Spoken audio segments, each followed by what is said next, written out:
बिस्मिल्लाहिर्रहमानिर्रहीम। अस्सलाम वालेकुम नाज़रीन, आप यूट्यूब चैनल देख रहे हैं। मैं इमरान खान हूँ। पाकिस्तान की सियासत में भी अजीबोगरीब लतीफ़े चल रहे हैं। मियाँ नवाज शरीफ को जिन लोगों ने निकाला, मियाँ साहब उन्हीं की गोद में बैठकर पूछ रहे हैं कि मुझे क्यों निकाला। और 9 साल से मियाँ साहब को आज तक पता ही नहीं चला कि उन्हें क्यों निकाला। देखें, मियाँ नवाज शरीफ साहब जिस तरीके से अपने पूरे टब्बर को लेकर मिलिट्री एस्टेब्लिशमेंट की गोद के अंदर जाकर बैठे हैं और जिस तरीके से उन्होंने यास्मीन राशिद की सीट छीनी, उनकी बेटी ने महर शराफत की सीट छीनी, उनका भाई, उनके रिश्तेदार सारे जाली नशिस्तों के ऊपर आए और 17 सीटों से उन्हें सादा अक्सरियत तक पहुंचाया गया। फिर जिस तरह पाकिस्तान तहरीक इंसाफ की मखसूस नशिस्तों के ऊपर माले गनीमत समझ के शब खून मारा गया, ये सारा कुछ करने में मियाँ नवाज शरीफ, आसिफ अली जरदारी दोनों पार्टनर हैं और ये पार्टनर इन क्राइम है। पाकिस्तानियों के साथ आज तक जो कुछ भी हुआ ये सारा इन्होंने तो किया। आप मुझे बताएं ना, कौन सा एक आईपीपी है जो इमरान खान साहब लाए और लाकर उन्होंने लगाया और उसमें कमीशन खाया हो और वो पैसा आज कौम को देना पड़ रहा हो? मुझे बताएं ना, कौन सा आईपीपी है जो इमरान खान तो डैम बना रहा था जिससे इंतहाई सस्ती बिजली बनती है। ये आईपीपी ज्यादातर नवाज शरीफ लेकर आए, उसके बाद पीपल्स पार्टी लेकर आई, फिर परवेज मुशर्रफ लेकर आए। तो ये तीनों मिलकर इस तरह के रेंटल पावर मंसूबे लेकर आए या आईपीपीज लेकर आए जिन्होंने कौम की जड़ों को खोखला कर दिया। आज पाकिस्तानी वफाकी वजीर के कहने के मुताबिक जो 100 रुपया देता है बिजली के बिल में, उसमें 75 रुपए इनके किए किराए का देता है, यानी कैपेसिटी पेमेंट्स का देता है 75 रुपए। कैपेसिटी पेमेंट वो पेमेंट है जो बिजली आपने खरीदी नहीं, बनाने वाले ने बनाई नहीं, लेकिन उसके पैसे आपने दे दिए। मिसाल के तौर पे एक मिस्त्री आता है और वो आपको आकर कहता है कि जनाब मेरी कैपेसिटी है कि मैं ये दीवार आपकी 3 दिन में बना दूंगा और मैं आपसे 10,000 रुपये लूंगा। 3 दिन के बाद जो है वो दीवार 75% बनी नहीं और वो आपसे 10,000 रुपये मांग रहा है। तो आप उससे कहते हैं भाई तुमने तो बनाई नहीं तो 10,000 क्यों मांग रहे हो? तो वो कहता है जी मेरी कैपेसिटी तो थी कि मैं 3 दिन में बनाऊंगा, अब मैंने नहीं बनाई लेकिन आपने पैसे मेरी कैपेसिटी के मुताबिक देने हैं। तो इसी तरह ये कैपेसिटी पेमेंट है जो आप अदा कर रहे हैं। नवाज शरीफ साहब काफ़ी बुखलाए हुए दिखाई दे रहे हैं और ऐसा लगता है कि जैसे कोई डरा हुआ आदमी नहीं होता। मियाँ साहब घबराए हुए हैं, डरे हुए हैं, बुखलाए हुए हैं। उनके अपने बहुत करीबी साथी इस किस्म के कमेंट्स कर रहे हैं। जो प्राइवेट ग्रुप चैट्स हैं उनके ऊपर लोग कह रहे हैं कि मियाँ साहब की बॉडी लैंग्वेज में वो बात नहीं है। एक कन्फ्यूजन का शिकार मियाँ साहब दिखाई देते हैं। इनकी बॉडी लैंग्वेज, इनके अल्फाज का चुनाव उनका साथ नहीं दे रहा। चेहरे के तासुरात मियाँ साहब का साथ नहीं दे रहे। वो कहना कुछ और चाह रहे होते हैं, कह कुछ और रहे होते हैं। सच बोलना चाहते हैं, बोल नहीं पाते।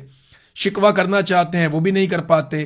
तो मियाँ साहब एक ऐसे सियासी मोड़ पे आकर खड़े हो गए जहां पे उन्हें फैसला करना पड़ेगा, या इक्तदार या इज्जत और सियासत। अगर तो सियासत करनी है इज्जत के साथ तो फिर इक्तदार को मियाँ साहब को लात मारनी पड़ेगी और पाकिस्तान की मिलिट्री एस्टेब्लिशमेंट के सामने अपना सीना करना पड़ेगा, जैसे इस वक्त इमरान खान साहब ने किया हुआ है। आज मियाँ साहब कहें जी कि हम पाकिस्तान को मिलिट्री एस्टेब्लिशमेंट की सियासत से पाक करते हैं और जरदारी साहब से इसके बारे में बात करें, तो मैं आपको गारंटी करता हूं कि इमरान खान फौज के साथ खड़ा नहीं होगा, क्योंकि इमरान खान ने माजी करीब में ये बात साबित भी की है।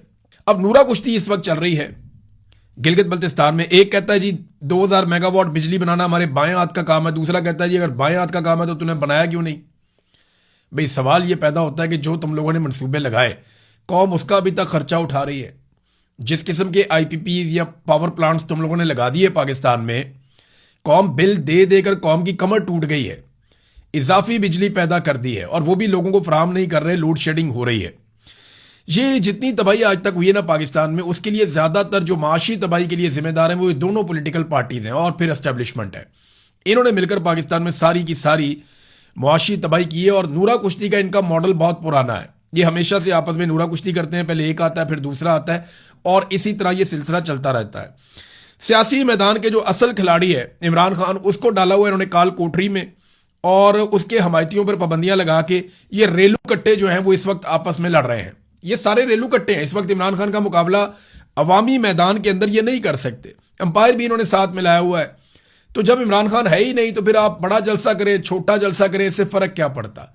या तो आप पाकिस्तान तहरीक इंसाफ को खुला मैदान देते, उन्हें मौका देते इलेक्शन लड़ने का, वो आते अपने इंतखाबी निशान के साथ, उनके लोग वहां पे कंपेन करते, वो आपके ऊपर तनकीद करते और आपको काउंटर करते, तो फिर तो होता मैदान के अंदर मुकाबला। आपने उन्हें कोई मौका ही नहीं दिया। इसके बावजूद मंजी ठुकी पड़ी है। इसके बावजूद एस्टेब्लिशमेंट और हुकूमत परेशान है कि हमने गिलगित बल्तिस्तान में हुकूमत बनानी कैसे है। कश्मीर से भी नादरीन खबरें कोई अच्छी नहीं आ रही, लेकिन एक चीज़ कश्मीर से मुझे पता चली है कि कश्मीर में जो एस्टेब्लिशमेंट के नुमाइंदे काम कर रहे हैं, उन्होंने जो मुज़ाकराती कमेटी की हुकूमती साइड है उनसे ये कहा कि आप 12 के बजाय 6 सीटें कर लें। यानी अगर आप हमें 6 सीटें कश्मीर के बाहर से दे दें तो बाकी हम कश्मीर के अंदर से मैनेज करके अपनी हुकूमत बनाने में कामयाब हो जाएंगे, वरना पाकिस्तान तरीके इंसाफ का रास्ता रोकना मुमकिन नहीं है। यानी वो कह रहे हैं कि इतनी धांधली हम कर लेंगे, फार्म 47 इतने जारी कर लेंगे, दूर दराज के इलाके हैं, कुछ ऐसे हल्के हैं जहां पे हम इलेक्शन को मैनिपुलेट कर सकते हैं, लिहाजा हमें अब मौका दें, 6 सीटें कम से कम हमें चाहिए होंगी बाहर से। अब हुकूमत इस बात पर राजी होना शुरू हो गई है कि जनाब हम सीटों की तादाद कम कर देते हैं। ये वो महाजरीन की सीटें हैं जिनकी बुनियाद के ऊपर मिलिट्री एस्टेब्लिशमेंट कश्मीर के अंदर हमेशा से अपनी कठपुतली हुकूमत कायम करती आई है और इस मरतबा भी अपनी हुकूमत कायम करना चाहती है। तो ये 12 सीटें उनके लिए बहुत ज़रूरी है, क्योंकि कश्मीर में इतने बड़े पैमाने पर धांधली करना आसान या मुमकिन नहीं होगा। हाँ, अब ये कहा जा रहा है कि जनाब सीटें कम कर ले, हमें अगर 6 भी मिल जाए ना तो ओवरऑल भी 6 कम हो जाएंगी। यानी अगर आप इसको फर्ज करें 50 हैं तो आप 6 कम करेंगे तो ओवरऑल भी तो नंबर कम हो जाएगा ना। तो अगर आप 6 भी हमें दे दें तो बाकी हम मैनेज कर लेंगे कश्मीर में से। तो हुकूमत इस बात के ऊपर कुछ हद तक राजी हुई है, ये खबरें चली हैं सोर्सेज से। लेकिन देखें कर क्या रही है पाकिस्तान की एस्टेब्लिशमेंट। पाकिस्तान की एस्टेब्लिशमेंट इस वक्त गिलगित बल्तिस्तान और कश्मीर को फतह कर रही है, और जहां पे इन्हें फतह करना था वहां क्या हो रहा है ये देखें। भारत पाकिस्तान का पानी फतह कर रहा है। भारत में एक तजवीज़ आई थी, अब उसके ऊपर काम हो रहा है और प्रैक्टिकली काम हो रहा है। ये मनसूबा 2029 में मुकम्मल हो जाएगा। अभी इसका पोल खोल दिया है हिमाचल प्रदेश के गवर्नर ने भी। वो कर ये रहे हैं कि दरियाए चनाब जो पाकिस्तान का पानी है, देखें जो सिंध तास मुआहदा था उसके मुताबिक 3 दरिया हमारे थे, 3 दरिया इंडिया के थे। हमारे दरिया कौन से थे? हमारे दरिया थे चनाब, सिंध और जेलम, जबकि इंडिया के थे सतलुज, ब्यास और रावी। अब हुआ ये कि इंडिया आहिस्ता आहिस्ता पाकिस्तान के पानियों पे कब्जा करता गया। उसने डैम्स बनाए, परवेज मुशर्रफ नहीं रोक सका, उसके बाद कोई और हुकूमत नहीं रोक सकी। तो इंडिया हमारे पानियों पे डैम बनाता रहा, हमारे पानियों के ऊपर रुकावटें खड़ी करता रहा और वहाँ पे मंसूबे बनाता रहा और आहिस्ता आहिस्ता पाकिस्तान को बंजर करने की साजिश पे अमल करता रहा। अब दरियाए चनाब जो एक बहुत बड़ा जरिया है पंजाब में ज़मीनों को सैराब करने का, हमारे बहुत सारे अजला ऐसे हैं जो खुश्क हो जाएंगे अगर इन्होंने कहीं चनाब और इसका पानी रोक दिया, चनाब का पानी कहीं बदल दिया। तो दरियाए चनाब से ये पानी निकालकर दरियाए ब्यास में मुंतकिल करने जा रहे हैं इंडियन सरजमीन के ऊपर। और ये सारा काम वो करने जा रहे हैं एक ज़ेरे ज़मीन वाटर वे के ज़रिए से। कोई टनल बनाएंगे, सुरंग बनाएंगे और उसके ऊपर काम हो भी रहा है। कोई 9 किलोमीटर का इसका फासला बताया जा रहा है कि यहाँ से पानी को दरियाए चनाब से निकालेंगे और लाखों क्यूसेक पानी यहाँ से शिफ्ट कर देंगे, मिलियंस ऑफ क्यूसेक्स पानी यहाँ पे शिफ्ट कर देंगे दरियाए चनाब से निकालकर दरिया ब्यास में। और फिर पाकिस्तानी जो है वो प्यासे रहेंगे, पाकिस्तानी ज़मीनें बंजर होंगी। और ये प्रैक्टिकली इसको कर रहे हैं, 2029 में इन्होंने इसको मुकम्मल कर लेना है। इंडिया नहीं, उसका दावा है। अब एस्टेब्लिशमेंट की तवज्जो यहाँ होनी चाहिए थी। वो आज़ाद कश्मीर और गिलगित बल्तिस्तान की हुकूमतें फतह करने पर लगे हुए हैं। ठीक है, जिसकी जो तरजीहात हैं उसको वो मिल जाएगा। इंडिया इस वक्त पानी हासिल करना चाहता है, हमारी एस्टेब्लिशमेंट हुकूमत हासिल करना चाहती है।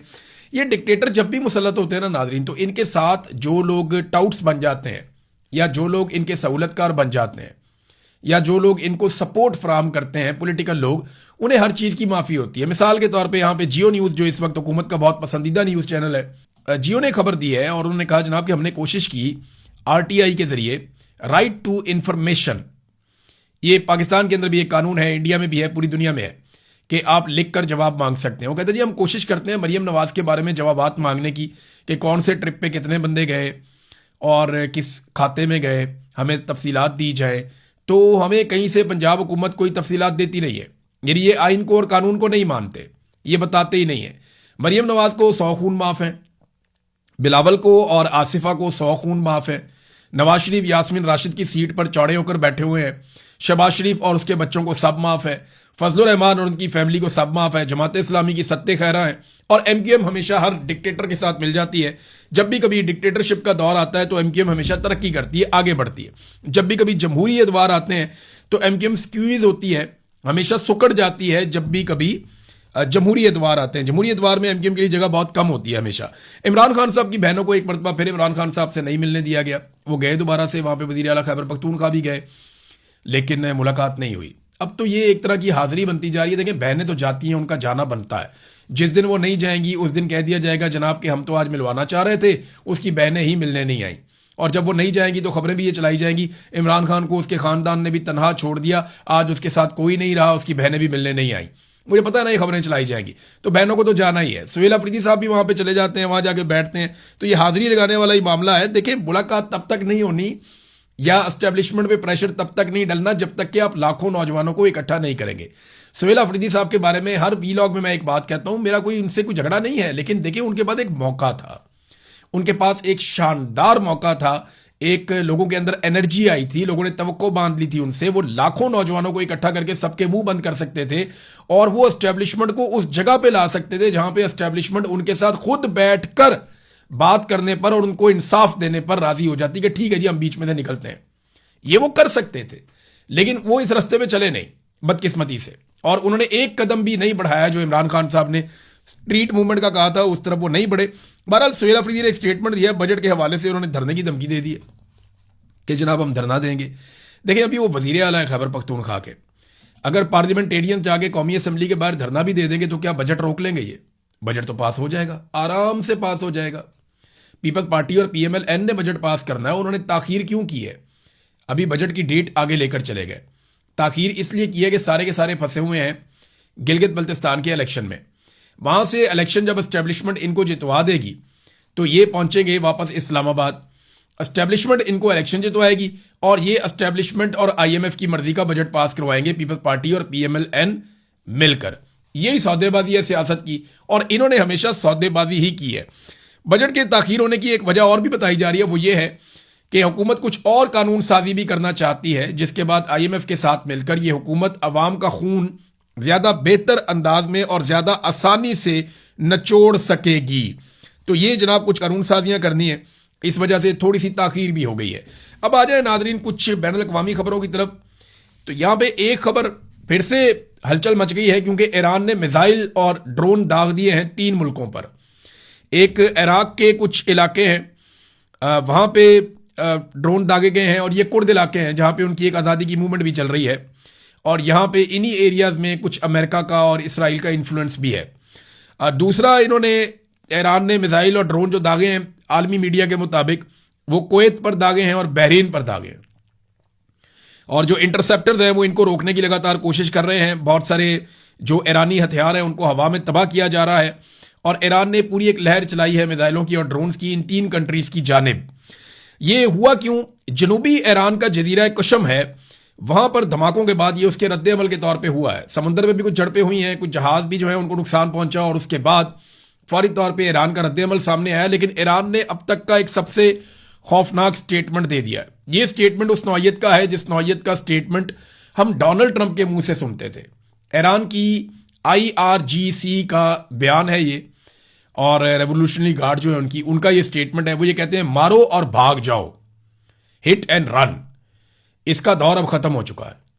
किसी भी नई हमाकत का जवाब एक ऐसे जलजले जैसे इबरतनाक और फैसला कुन रद्द अमल से दिया जाएगा जो तयशुदा कवानीन और हुदूद से कहीं आगे निकल जाएगा। हम खित्ते में तमाम जारहियत पसंदों के हेडक्वार्टर्स और मफादात को राख के ढेर में तब्दील करने में जरा भी हिचकिचाहट महसूस नहीं करेंगे। यह बड़ी खौफनाक धमकी है। यानी जब से ये लड़ाई चल रही है तब से लेकर अब तक ईरान ने जितनी धमकियां दी हैं, ये धमकी उनमें सबसे खतरनाक है। जलजले जैसा रद्द अमल का मतलब यह है कि बहुत हैवी किस्म की बम्बारमेंट की वो बात कर रहे हैं, और जलजला तभी आता है जब कोई आप एटमी धमाका करते हैं। वैसे ये सवाल बार बार लोग पूछते हैं कि ईरान की एटमी सलाहियत कहां तक है। देखिए, इसके बारे में अब कोई नहीं जानता। जब तक ईरान के साथ मुज़ाकरात हो रहे थे, जंग से पहले का वक्त था, तब तक सबको पता था कि ईरान का एटमी मवाद कहां पे है। जिस वक्त अमेरिका ने और ईरान ने 2025 में जून में बमबारी की ईरान के ऊपर, उसके बाद से लेकर मामला खराब होने शुरू हुए। ईरान ने दोबारा मुज़ाकरात शुरू किए, लेकिन फिर से उनके ऊपर बमबारी कर दी गई। तब से लेकर अब तक किसी ने ना उस यूरेनियम को देखा, ना उसकी मिकदार, ना वो कहां पड़ी है, ना वो किस हालत में है, उसके साथ क्या किया जा रहा है, गुज़िश्ता लगभग 1 साल से दुनिया नहीं जानती। और ईरान 60% यूरेनियम को अफसूदा कर चुका था। अब ईरान को सिर्फ चंद हफ्ते चाहिए, या आप 1 महीना लगा लें, कि ईरान इसी यूरेनियम से एटम बम बना सकता है, उसके अंदर यह सलाहियत है। इसको मजीद अगर वो यूरेनियम को अफसूदा कर लेता है तो वो उस लेवल तक पहुंच जाएगा जिसके बाद वो इसको एटमी मवाद में कन्वर्ट करके अपने मिसाइलों के साथ लॉन्च कर सकता है। तो क्या ईरान ने ये कर लिया? ये एक सवाल है, दुनिया के पास इसका जवाब नहीं है, क्योंकि आपने देखा ही नहीं है कि वो कहां गई। जो आलमी निगरानी का इदारा है IAEA, वो लोग तो बाखबर ही नहीं है, उनको पता ही नहीं है कि ये कहां गई ईरान की यूरेनियम और किस जगह पड़ी हुई है और उसके साथ अब क्या हो रहा है और वो किस हालत में है। ये अमेरिकन ने और अमेरिकी तजियाकारों ने, दिफाई तजियाकारों ने इस बात के बारे में बात भी की थी और उन्होंने कहा था कि हम अब नहीं जानते, हम एक अंधेरे में हैं इस यूरेनियम के हवाले से। तो ईरान का ये स्टेटमेंट जो है ये इतना सादा नहीं है। मार्को रूबियो ने इस जंग के बाद पहली मरतबा अमेरिकी सेनेट के सामने स्टेटमेंट दिया। एक तो बात उन्होंने गलत की, गलत बयानी का उन्होंने मुजाहरा किया। एक बात पे उन्होंने कहा जी कि ईरान में हमने हथियार फराहम नहीं किए और हम इसके खिलाफ हैं कि ईरान के रजीम को तब्दील करने के लिए वहां लोगों को हथियार दिए जाएं। मगर डोनाल्ड ट्रंप ने माजी करीब में खुद एक स्टेटमेंट दिया था जिसमें उन्होंने कहा था कि उन्होंने हथियार फराहम किए लेकिन वो काम नहीं हो सका, बल्कि उन्होंने कुर्दों से शिकवा भी किया कि हमने उन्हें हथियार दिए और उन्होंने उन हथियारों को उस मकसद के लिए इस्तेमाल नहीं किया। तो मैंने वो वीलॉग भी किया था कि डोनाल्ड ट्रंप के साथ प्रैंक हो गया, कुर्दों ने हथियार ले लिए अमेरिकन से लेकिन उन हथियारों को उस मकसद के लिए इस्तेमाल नहीं किया कि ईरान में रजीम तब्दील किया जाए। मार्को रूबियो ने कहा कि इसराइल को और अमेरिका को काफ़ी कामयाबी मिली है। और एक और बात जो उन्होंने की जो बहुत इंपॉर्टेंट है कि ईरान पर पाबंदियां आबना हुर्मुज के खुलने के बाद भी ख़त्म नहीं की जाएंगी। ये इंपॉर्टेंट है। अभी मुतालबा सबसे बड़ा यही है ना, एक तो आपने हुर्मुज को खोलो और दूसरा जो जौहरी मामला हैं उनके ऊपर हमारे साथ मुज़ाकरात करो। तो इसके बावजूद वो कह रहे हैं जी कि हम ईरान के ऊपर से पाबंदियां ख़त्म नहीं करेंगे। अगर ईरान ने जौहरी हथियार बना लिए तो वो शुमाली कोरिया की तरह हो जाएंगे, वो इसराइली रियासत को तबाह कर देंगे और आप उनके जौहरी हथियारों की वजह से उनका कुछ भी नहीं कर सकेंगे। ये बात तो ठीक है। देखें, शुमाली कोरिया एक कमज़ोर मुल्क था और उसके ऊपर भी हमला होना था और उसकी तबाही जो है वो पक्की थी कि उनको बहुत बुरी तरह मार पड़नी थी, लेकिन उन्होंने एटमी धमाका कर दिया। अब जब से उनके बाद एटम बम बना है उसके बाद से वो मिसाइल बनाते हैं तो उनका कोई कुछ बिगाड़ नहीं पा रहा। शुमाली कोरिया को बाहर से मारना, फौजी ताकत के जरिए ज़ेर कर लेना अब ये मुमकिन नहीं रहा। तो इसी तरह मार्को रूबियो कह रहे हैं कि अगर ईरान ने एटमी धमाके कर दिए या एटमी तजर्बा कर लिया तो उसके बाद जब चाहेगा वो इसराइल को तबाह कर देगा और खित्ते के अंदर जो बालादस्ती है वो अमेरिका की ख़त्म हो जाएगी। फिर ईरान के ऊपर अटैक करना कोई ऑप्शन नहीं रहेगा। तो नादरीन, ये स्टेटमेंट्स हैं और ये चीज़ें मैंने आपके सामने रखती हैं। अब तक के लिए इतना ही। अपना ख्याल रखिएगा, अपने इस चैनल का भी। अल्लाह हाफिज़।